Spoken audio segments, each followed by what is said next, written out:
You are listening to the Healthy Christian Women Podcast, brought to you by Fit Plus Faith, the podcast for Christian women to grow healthier in their mind, body, and spirit.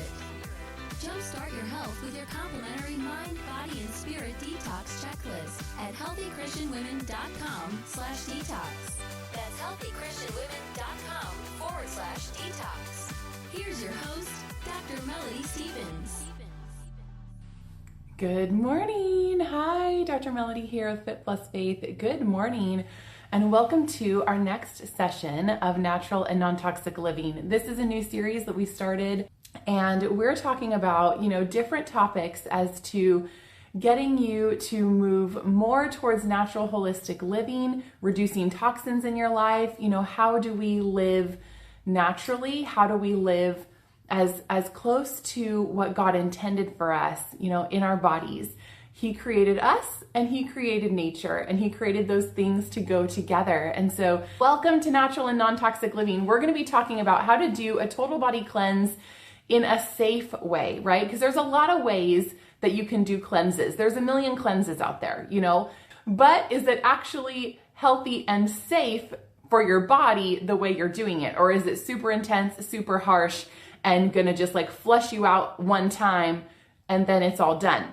We wanna do things in a safe and natural way. And so that's what we're gonna talk about this morning, giving you some tips to do that. So you may want to write some things down. I've got a lot of tips to share with you. Good morning, Julie, coming in from Beloit, Wisconsin. Good morning. And so that's what we're gonna talk about today, a safe cleanse. Have you ever done a cleanse? I would love to know. So type that down below if you've ever done a cleanse. What was your experience with it? How did that go?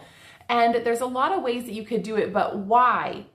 Why would you want to do a cleanse? Why do you feel like your body needs a reset of some sort? Ultimately, if you're feeling just low energy, you're feeling brain fog intensely, you're feeling bloating, you're having inflammation, you're feeling joint aches and pains, like your body just feels blah, you don't feel like you have a lot of natural energy, you're wondering all these things, right? Your body just isn't feeling well. And so then it would be a good idea to do a cleanse. I think it's a good idea to do a cleanse a few times a year, but maintaining healthy and clean lifestyle and eating in between that is gonna be good for you. But no matter what, it's still good. If if you're not 100% never diverting from clean eating, then you're doing pretty well. But I still have some other tips for you that we cannot address with just clean eating. So we'll talk about that. But for the most part, we tend to go off our plan. We tend to eat sweets and sugar. We tend to eat, fried things and different things like this. Therefore, it's a good idea a few times a year to just do a cleanse, do a reset, help your body pull out all the junk that's been, storing up inside. So that's how I want to do a cleanse. My body, I think my body could feel better. Maybe I won't feel as bloated, all of that.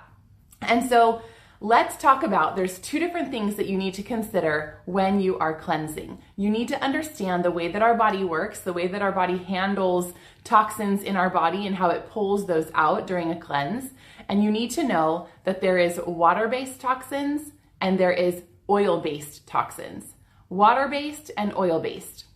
We talked a few weeks ago about water. We talked about water relating to our skin and how water attracts water, right? So that's a whole separate thing. If you missed that one, then go back and listen to that one. But the same thing is true inside your body. Water attracts water. And so if you are drinking a lot of water, which is good for our health, then we need to do that. And that's why we encourage Water Wednesdays, right? Where we drink 100 ounces of water every day is the goal. And so if you drink a lot of water, you increase your water intake. So good for your cells, filling up your cells, helping all the processes in your body just run smoothly. But when you do that, this is a good thing, it helps to pull out water-based toxins in your body.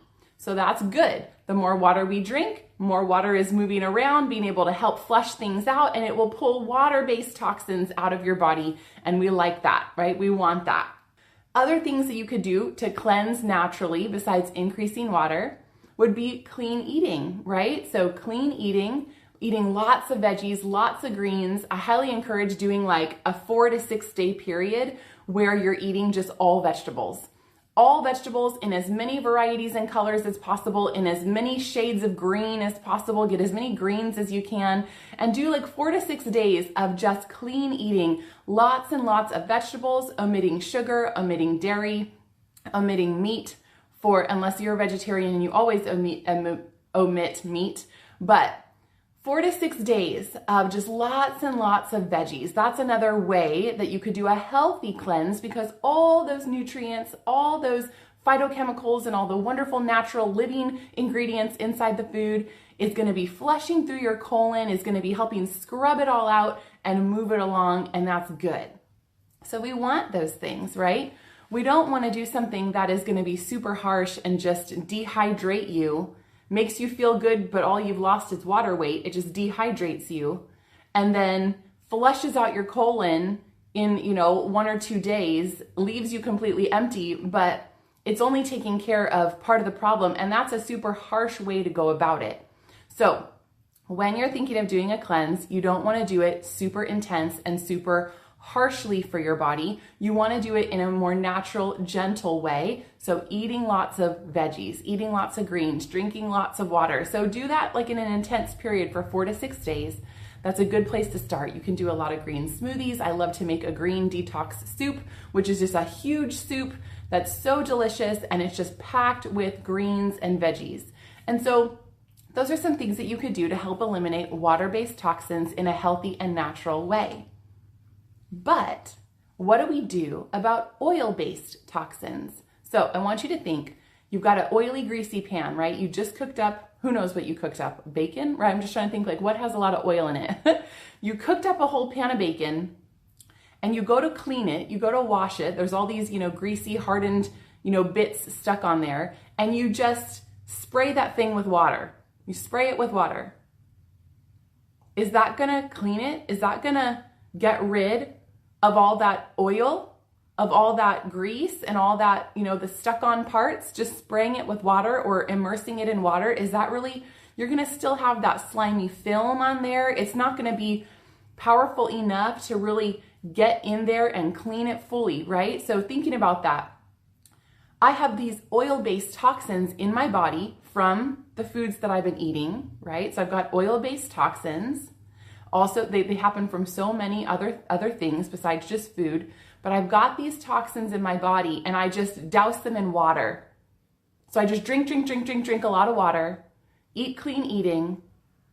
Is that really going to get rid of the oil-based toxins? The answer is it's not. So you need to know so that when you go to do this, you can do this properly and correctly, and you can do a proper cleanse in a healthy and natural way. Water-based toxins can be eliminated with increase in water and healthy, clean eating, lots of fruits and veggies. But oil-based toxins, they need some help, right? They need some help. I have to add a detergent. I have to add a soap of some kind to that greasy pan in order to really clean off all the oily film and to really get everything fully clean. It won't work if I just use water, because oil and water do not mix. They do not mix. So what do we do about these oil-based toxins that cannot get out of our body? Did you know your body does the best it can, of course. It does the best it can.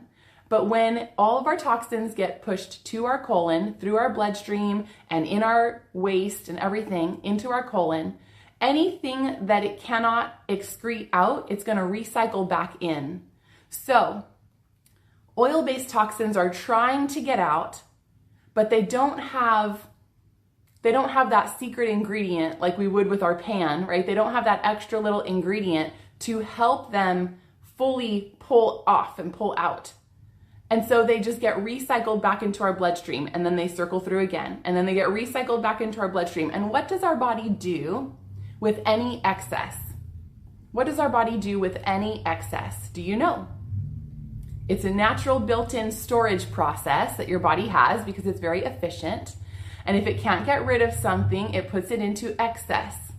This means it goes into your fat stores. you have subcutaneous fat around your body, you have fat around your organs. So when the body cannot excrete something and can't eliminate something, and it keeps trying and trying and trying, it's eventually going to put it into some fat stores, which means, this is the scary part, which means your fat in your body, I'm not saying you're fat because your body even has fat around its organs, right? The fat in your body becomes the storage system, and that keeps getting recycled and recycled and recycled. And so the fat keeps getting toxic from all these oil-based toxins that the body cannot remove. And this is just what happens with our lifestyle. This is just what happens with living in a toxic world that we live in, right? We've talked about 78,000 chemicals being introduced into the world, and that we interact with up to 500 a day. And so your body then just keeps recycling, and it plugs all those oil-based toxins into your fat stores because it has nothing else to do. It can't get rid of them. So what are we going to do about this part of our cleanse? We can cleanse our body, right, through our water and through our healthy eating, but what about the oil-based toxins? We need something else. We need something else. Any guesses what that could be? I would love to hear from you. Any guesses about what that could be for something that would help to pull out oil-based toxins that you could do? Think about, it's like you go through a drive-through car wash and there's a sign there that says, we use recycled water. So that drive-through car wash is cleaning out all of the wine. Okay, there's one option. That's an interesting thing. We'll talk about that. The cars are going through and they're getting cleaned on the outside, but the water that they're being cleaned with is being recycled. So the water that keeps washing these cars is getting dirtier and dirtier and dirtier. It's similar to what our body is doing. It keeps recycling those toxins unless it can have something to help pull them out. So when Corinne said wine, that's not a bad guess. Julie says fasting. That's another good guess, right? I didn't even laugh at you. No, I didn't laugh because it ties into what the answer truly is. The reason that wine is actually not a bad answer in some respects is because wine is fermented, right? We get wine from fermenting the grapes. So the answer is fermentation. What can you be consuming and eating that is fermented? That is Corinne says, oh, hallelujah. I'm not going to make any additional comments on how much you choose to drink or not drink wine. But the fermented aspect is what you're looking for. So fermentation and fermented foods is something that you do need to be adding into your diet, into your life in one way, shape, or form. And I'm going to show you my favorite way in order to get the oil-based toxins out, because fermentation creates natural probiotics and it creates natural processes that water itself cannot do. And so then it can pull out the oil-based toxins and help them to get out. Yes, Corinne, sauerkraut. Mary Rose says probiotics. So natural fermentation will have its own natural probiotics. It includes that. So probiotics alone won't be enough, but natural fermentation, fermented foods, is going to have, it's alive, right? It has those live, active ingredients. The fermentation process will pull out the oil-based toxins. Isn't that amazing? Oh, thank you, Corinne. This is amazing information. Thank you. I appreciate that, because every time we do a natural and non-toxic living session, I want you to learn something new. I want you to be more educated about your health, right? This is the teacher part of me that wants you to be educated and to get passionate about caring for your health and knowing what to do. And so, yes, kimchi, that's another good one. Think of kombucha, that's another one. So there's kombucha, which is fermented as well. And so there's kefir, which is a fermented milk. There is natural yogurt, right? Not yogurt that has been piled with all tons of extra chemicals and all the things and sugar and flavors and colorings, but natural yogurt has a natural fermentation process in it, right? So there's so many good things that you can begin to do that need to be a part of a proper cleanse for your body. And so here's the other thing too. And you can find recipes on how to make those things too.